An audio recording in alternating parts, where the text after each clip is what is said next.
This deck tech video.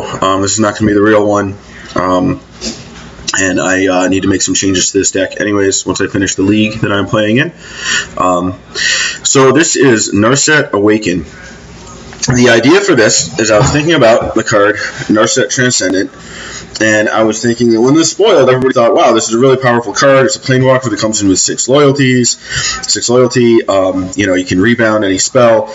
But then it turned out to actually suck. And I think a big part of the problem is that it can't protect itself. That +1 is not that great unless you really have built your deck around it. And if you built your deck around it, you really need Narset to be making tokens or something like that. As part of one of her abilities, so that she doesn't just get run over by creatures as soon as you cast her.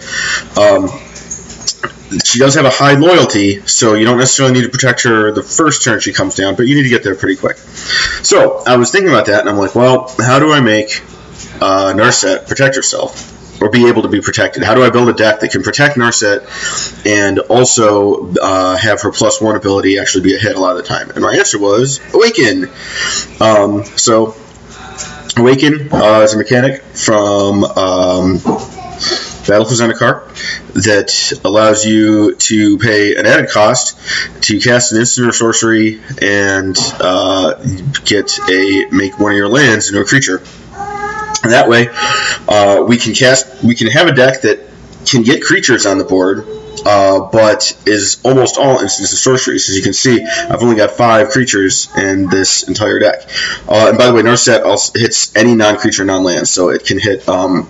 We have, for example, 4 stasis snares here. Even though that's a little bit of a non-bow with Narset's minus ability, it still gets hit by her plus ability, and it gives us some early interaction. This is basically a control build. We've got 4 of Scatter to the Winds. We've got 3 Coastal Discoveries. I think I'm going to go down 1. The sorcery speed doesn't help very much. This is really clunky if you can't awaken it. But I've got it in because the value, if you can cast an Awakened Rebound Coastal Discovery, is sweet. We've got Planar Outburst. This is a great card for this kind of deck because it can actually be a one-sided Wrath in this deck. Clutch of Currents, I think I'm going to take out. Again, the lack of instant speed is a real problem. I think I'm going to end up replacing it with Celestial Flare. This is not an Awakened spell, but it gives us early interaction at instant speed, and it's really sweet if somebody's playing like Esper Dragons and they start hitting us with a Dragon Lord Ojutai or a Dragon Lord Silumgar or something like that. Let's see, the other part of the control package, I have a couple of Calculated Dismissal. I'm not 100% sure about this. It gives us a little bit of extra filtering. And we can't cast Silumgar's Scorn. Well, I mean, we can cast it, but it's a Force Spike. So I'm not sure what else would be better. This seems to be okay. And also the fact that it's 2 colorless is significant because we run 3 majoring networks, just to get a little bit of extra ramp. I'll talk about why we do that in a minute. So we can, for example, if we got charge counters on majoring network, we can cast this with just an island and taking a couple counters off a majoring network. Anticipate is great in this deck. A lot of the time we're leaving out mana, and this helps us find our lands, which I'm going to talk about how that's important. We've got a 1 of Part the Water Veil. Now it's important to note that you cannot rebound this because it exiles when you cast it. I actually tried that once, doing an Awakened Rebounded Part the Water Veil, thinking that I was going to do a totally sweet play, and the rebound does not work. Good thing this is a test. Alright, well, we're about to go. Alright, let's try that again. So let's see. So let me just get to the creatures really quickly. We've got 4 of Halimar Tidecaller. This is sweet in this deck because most of our spells are awakened. So this basically says return an instant, or yes, in a minute, buddy. This says return an instant or sorcery to your hand, and all your creatures have flying, except for this one. All other creatures have flying. So this card is awesome. We run 4 of it. We run 1 of Noyandar. In early build, I had 2 of this guy, and I thought for a while about taking him out completely because he can be a little bit clunky, but it just runs away with games sometimes. So I think the 1 of is the right one here. Sometimes this comes down and it's just game over. let's see. So that's all of our spells. The lands. This is a budget build. So otherwise we probably run 1 second, buddy. Otherwise we probably run some fetch lands and a dig through time. Instead we're running 4 Tranquil Cove. Prairie Stream is very cheap online, so that keeps it budget.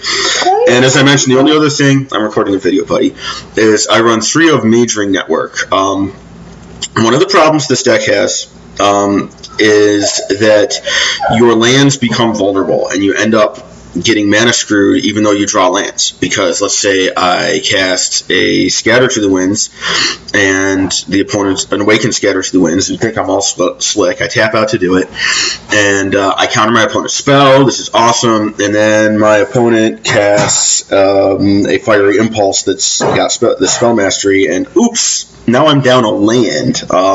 So that can be a real problem. So we run this to try to mitigate that a little bit. By the time we're casting Awaken Scatter to the Winds, we've probably got a couple charges on our Majoring Networks. We can keep charging those up. And it's also good because this is very much a draw-go style of deck. And it helps us cast our Part the Water Veils and our Awaken to Planar Outbursts and things like that. So that's the deck. Changes I'm going to make. Clutch of Currents, I was just trying this for early interaction. I don't think it's very good.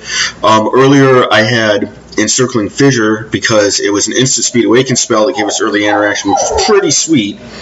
But it had 2 really huge problems. One problem with Encircling Fissure, it's only Awaken 2, so the land that you awaken dies to a Stiff Breeze, or a Wild Slash, and all that kind of stuff. And the other problem with it is that if you have to cast it to staunch the bleeding, it's a real feel bad. It's card disadvantage and tempo disadvantage. If, let's say, the opponent's swinging in with a 3-power and a 2-power creature, and I have to cast Encircling Fissure to stop myself from getting too low on life. I've won games where I had to do that, but it's a real bad feel, so no Encircling Fissure. I think I'm going to cut these Clutch of Currents and get a Celestial Flare, maybe go up a Calculated Dismissal, that's overperformed so far, and maybe cut a Coastal Discovery for another Calculated Dismissal, because like I said, the Coastal Discovery can be a little bit clunky if I draw it at the wrong time. So that's the deck. This version has been, okay, I'm pouring milk for all my kids. This version has been performing pretty well. I'm 3-1 on it right now. Yeah, we'll see how it goes. I'm in a league. I'm 1-0 in the league right now, and we'll see how it goes.